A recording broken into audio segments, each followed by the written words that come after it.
खूब पूजा पाठ करने के बाद भी घर में बरकत क्यों नहीं है।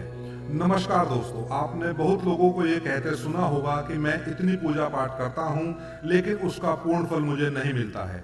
इस वीडियो में हम उसका कारण बताएंगे। असल में जाने अनजाने में कुछ लोग पूजा के दौरान कई तरह की गलतियां कर बैठते हैं, जिसकी वजह से उन्हें पूजा का फल नहीं मिल पाता और पूजा अधूरी रह जाती है। ऐसे में अगर आप गलत विधियों और नियमों के साथ पूजा करते हैं तो इसका विपरीत प्रभाव भी पड़ सकता है। चलिए जानते हैं कि घर और मंदिर में पूजा करने का सही तरीका क्या है।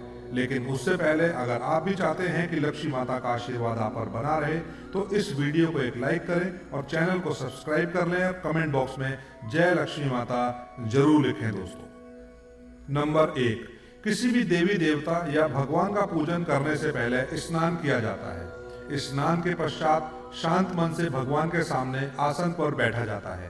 पूजा कभी भी खड़े होकर नहीं करनी चाहिए और ना ही खाली फर्श पर बैठकर पूजा करनी चाहिए।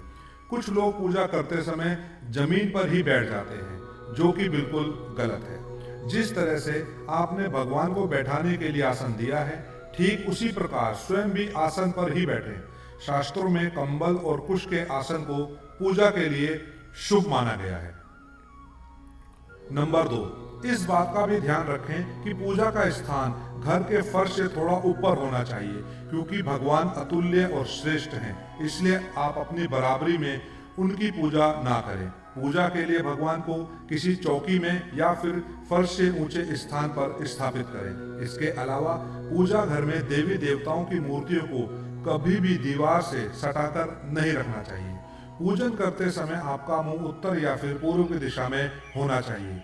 घर या किसी भी मंदिर में पूजा संपन्न करने के बाद भगवान से अपनी भूल के लिए उनके समक्ष क्षमा याचना जरूर कर लेनी चाहिए। इससे परमात्मा आपके द्वारा जाने अनजाने में की गई गलती को क्षमा करते हैं और आशीर्वाद देते हैं। नंबर 3, पूजा घर हमेशा घर के ईशान कोण में ही रहना चाहिए।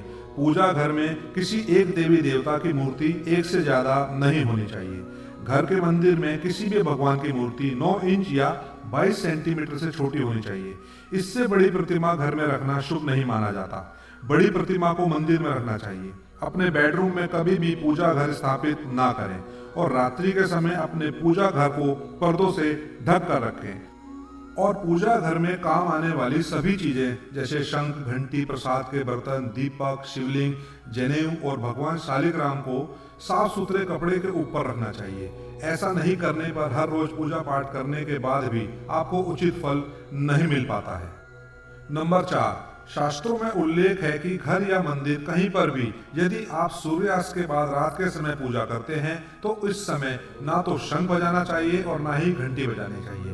ऐसा माना जाता है कि सूर्यास्त के बाद देवी देवता शयन के लिए चले जाते हैं और ऐसे में उन्हें जगाना सही नहीं माना जाता। इसलिए इस बात का सदैव ध्यान रखें कि सूर्यास्त के बाद घंटी और शंख बिल्कुल ना बजाएं। नंबर 5, अक्सर लोग पूजा करते समय सिर्फ धूप जलाते हैं, लेकिन यह गलत है। किसी भी देवी देवता की पूजा करने से पहले दीपक जलाना अनिवार्य माना जाता है। ऐसी मान्यता है कि दीपक भगवान के प्रति हमारी भक्ति भाव, हमारे द्वारा चढ़ाया गया प्रसाद, धूप और अन्य कार्यों का साक्षी होता है। अगर आप पूजा करने से पहले दीपक नहीं जलाते हैं तो भगवान तक आपकी प्रार्थना कभी भी नहीं पहुंचती है। आजकल ज्यादातर घरों में अगरबत्ती का इस्तेमाल किया जाता है, परंतु कभी भी पूजा करते वक्त अगरबत्ती का इस्तेमाल नहीं करना चाहिए, क्योंकि अगरबत्ती में बांस की डंडी का इस्तेमाल किया जाता है। हिंदू शास्त्रों में पूजा में बांस का इस्तेमाल वर्जित माना गया है, इसलिए हमेशा पूजा में दीपक का इस्तेमाल करना चाहिए। नंबर 6, अपने मंदिर या पूजा घर में कभी भी नग्न मूर्तियां ना रखें। देवताओं को वस्त्र सिलकर पहनाएं। आजकल बाजार में भी देवी देवताओं के वस्त्र उपलब्ध होते हैं, आप चाहें तो बाजार से ले सकते हैं। हमेशा देवता की पसंद के अनुसार या फिर शुभता को ध्यान में रखते हुए ही वस्त्र धारण करवाना चाहिए। सूर्य, गणेश, दुर्गा, शिव और विष्णु यह पंचदेव कहलाते हैं। इनकी पूजा सभी कार्यों में अनिवार्य रूप से की जाती है। प्रतिदिन पूजन करते समय इन 5 देवों का ध्यान अवश्य करना चाहिए। इससे माता लक्ष्मी की कृपा और समृद्धि प्राप्त होती है। नंबर 7, आप चाहे किसी भी देवी देवता का पूजन कर रहे हो, लेकिन सर्वप्रथम हमेशा भगवान गणेश को ही प्रणाम किया जाता है। किसी भी हवन या किसी भी शुभ कार्य की शुरुआत भगवान गणेश को प्रणाम करके ही की जाती है। ऐसा कहा जाता है कि भगवान गणेश को प्रणाम किए बिना पूजा करने से उसके फल की प्राप्ति नहीं होती है। नंबर 8, बिना सिर ढके पूजा नहीं करनी चाहिए। मान्यता है कि बिना सिर ढके पूजा करने से इसका पूर्ण फल आपको प्राप्त नहीं होता है। पूजा के दौरान सिर ढकना भगवान के प्रति श्रद्धा भाव को दर्शाता है। पूजा के दौरान सिर ढकने का धार्मिक कारण के साथ वैज्ञानिक कारण भी बताए गए हैं। इसलिए स्त्री हो या पुरुष पूजा के दौरान सिर जरूर ढकें। कभी भी भगवान को एक हाथ से प्रणाम नहीं करना चाहिए। हमेशा पूरी तरह से झुककर दोनों हाथों से प्रणाम करना चाहिए। नंबर 9, जब भी आप पूजा करने किसी मंदिर में जाते हैं तो आपको मंदिर में जो प्रसाद मिलता है उसे मंदिर में ही खाना चाहिए। भले ही आप उस प्रसाद का थोड़ा सा ही हिस्सा मंदिर में क्यों ना खाएं, बाकी हिस्सा घर ले जाने के लिए रख सकते हैं। यह ईश्वर के प्रति आपकी श्रद्धा का प्रतीक है। आप जब भी मंदिर जाते हैं तो आपको एक बार घंटा जरूर बजाना चाहिए। ऐसा माना जाता है कि घंटा बजाने से आपका संदेश सीधा ईश्वर तक पहुंचता है। घर में पूजा करने के बाद शंख घंटी को बजाना महत्वपूर्ण माना जाता है। इससे घर में सकारात्मक ऊर्जा आती है। नंबर 10, हमेशा इस बात का ध्यान रखें कि कभी भी दीपक से दीपक नहीं जलाना चाहिए। शास्त्रों के अनुसार जो व्यक्ति दीपक से दीपक जलाते हैं वह रोगी ही होते हैं। नहाने से पहले ही भगवान को चढ़ाने के फूलों को तोड़ लेना चाहिए। नहाने के बाद फूल तोड़ने पर फूल स्वयं को चढ़ाया हुआ माना जाता है। ऐसा शास्त्रों में कहा गया है। पूजा पाठ करते समय या फिर किसी भी समय दीपक, शंख, भगवान की मूर्ति या तस्वीर, सोने के आभूषण और शालिग्राम को कभी भी सीधे जमीन या फर्श पर नहीं रखना चाहिए। नंबर 11, घर या मंदिर में पूजा के समय भगवान की आरती करते समय भगवान विष्णु के सामने 12 बार, सूर्य देव के सामने 7 बार, देवी दुर्गा के सामने 9 बार, शंकर भगवान के सामने 11 बार और गणेश जी के सामने 4 बार आरती घुमानी चाहिए। इससे पूजा पाठ का सकारात्मक फल मिलता है। आपको किसी भी मंत्र का जाप करने के पश्चात आसन के नीचे की भूमि को स्पर्श कर नेत्रों से लगाना चाहिए। इससे आपको जप के पूर्ण फल की प्राप्ति होती है। नंबर 12, अगर आप किसी खास प्रयोजन के लिए कोई पूजा अनुष्ठान करते हैं तो उसमें लिए गए संकल्प को पूरा करने में ज्यादा समय नहीं लगाना चाहिए। अगर आपने कहीं किसी को दान करने का संकल्प लिया है तो उसे जितनी जल्दी हो सके पूरा कर देना चाहिए। संकल्प को पूरा करने में देरी से पूजा अनुष्ठान का पूरा लाभ नहीं मिल पाता है।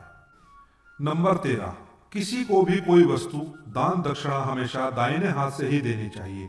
एकादशी, अमावस्या, कृष्ण चतुर्दशी, पूर्णिमा व्रत तथा श्राद्ध के दिन बाल और दाढ़ी नहीं बनाने चाहिए। जिन लोगों का यज्ञोपवीत संस्कार हो चुका है उन्हें बिना जनेऊ पहने पूजा पाठ या किसी भी तरह का अनुष्ठान नहीं करना चाहिए, क्योंकि बिना जनेऊ धारण किए जो भी धार्मिक कार्य किया जाता है वह निष्फल हो जाता है। नंबर 14, सभी हिंदू घरों में पूजा पाठ या अन्य धार्मिक कार्य में इस्तेमाल करने के लिए गंगा जल रखा जाता है। लेकिन क्या आपको पता है कि प्लास्टिक की बोतल में या किसी अपवित्र धातु के बर्तन जैसे कि एल्यूमिनियम और लोहे के बने बर्तन में गंगा जल नहीं रखना चाहिए। गंगा जल तांबे के बर्तन में रखना शुभ रहता है। नंबर 15, अगर आप पूजा करने के लिए मंदिर जा रहे हैं तो आपको हमेशा घर से लोटे में जल ले जाना चाहिए। कभी भी मंदिर में रखे जल से ईश्वर का जल अभिषेक नहीं करना चाहिए। जब भी आप जल चढ़ाकर मंदिर से वापस आएं तब आपको ध्यान देना है कि जल का लोटा कभी भी खाली घर वापस ना लाएं। यदि आप जल भरकर मंदिर से वापस लोटा लाते हैं तो इससे शुभ फलों की प्राप्ति होती है। नंबर 16, हर रोज लक्ष्मी स्तोत्र या कनकधारा स्तोत्र का पाठ अवश्य करना चाहिए। यह धन प्राप्ति और धन संचय करने में विशेष फलदायी माना जाता है। यह एक चमत्कारिक स्तोत्र है जिसके पाठ से माता लक्ष्मी की आप पर कृपा बनी रहती है। इस स्तोत्र की खासियत यह है कि यह किसी भी विशेष माला या पूजा पाठ की मांग नहीं करता है। पूजा अर्चना करने के बाद आप इसका पाठ कर सकते हैं। साल 2025 में आप हर रोज लक्ष्मी स्तोत्र या कनकधारा स्तोत्र का पाठ अवश्य करें, जिससे आपकी उन्नति होगी और धन की बचत भी होगी। नंबर 17, वास्तुशास्त्र के अनुसार बहुत से लोगों में आदत होती है कि वह खाना खाते समय पढ़ाई या काम की चीजें करते हैं। यह बहुत ही अशुभ माना जाता है। साल 2025 में आप इस आदत से बचें। यह आपके धन के साथ साथ कई चीजों के लिए नुकसानदायक साबित हो सकता है। खाना खाते ही पाचन क्रिया शुरू हो जाती है। अगर आप खाते समय पढ़ाई या फिर काम करते हैं तो इसका असर आपकी पाचन शक्ति पर भी पड़ता है, जिससे स्वास्थ्य संबंधी समस्याएं बननी शुरू हो जाती हैं। इसलिए आप इस आदत से बचें। दोस्तों, वीडियो अच्छी लगी हो तो लाइक और सब्सक्राइब जरूर करें। धन्यवाद दोस्तों।